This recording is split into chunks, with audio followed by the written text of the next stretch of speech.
बादशाह अकबर कामकाज के अलावा भी कई चीज़ों के बारे में बीरबल से बातचीत किया करते थे।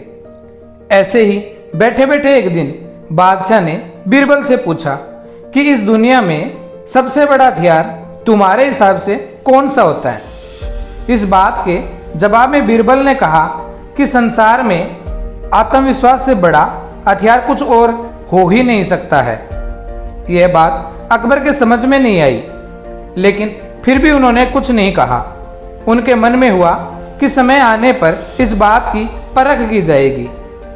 कुछ दिनों के बाद राज्य में एक हाथी बेकाबू हो गया। पता करने पर समझ आया कि वो पागल हो गया है। उसे कर्मचारियों ने जंजीरों से जकड़ लिया था। इसकी खबर जैसे ही बादशाह को पहुंची तो उन्होंने सीधे महावत से कहा कि जब भी तुम्हें बीरबल आता दिखे तो इस हाथी की जंजीरों को खोल देना। यह सुनकर महावत हैरान हो गया, लेकिन बादशाह का आदेश था, इसलिए सिर झुकाकर चला गया। अब अकबर ने बीरबल को महावत के पास जाने के लिए कहा। महावत ने भी बादशाह के आदेश का पालन करते हुए बीरबल को आते देख हाथी को जंजीरों से मुक्त कर दिया। बीरबल को इस बात की खबर नहीं थी, इसीलिए वो आराम से चल रहे थे। तभी उनकी नज़र चिंगाड़ते हुए हाथी पर पड़ी। जैसे ही उन्होंने देखा कि हाथी उनकी ही तरफ आ रहा है, वो कुछ समझ नहीं पाए।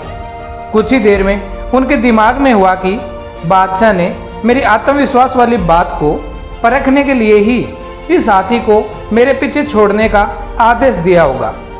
अब बीरबल इधर उधर भागने की सोच रहे थे, लेकिन ऐसा कुछ हो नहीं पाया। सामने से हाथी आ रहा था और अगल बगल में भागकर जाने की जगह नहीं थी। इतने में ही हाथी बीरबल के काफी करीब पहुंच गया। तभी बीरबल ने सामने एक कुत्ते को देखा और उसे टांगों से पकड़कर हाथी की तरफ फेंक दिया। कुत्ता चीखते हुए हाथी से टकराया।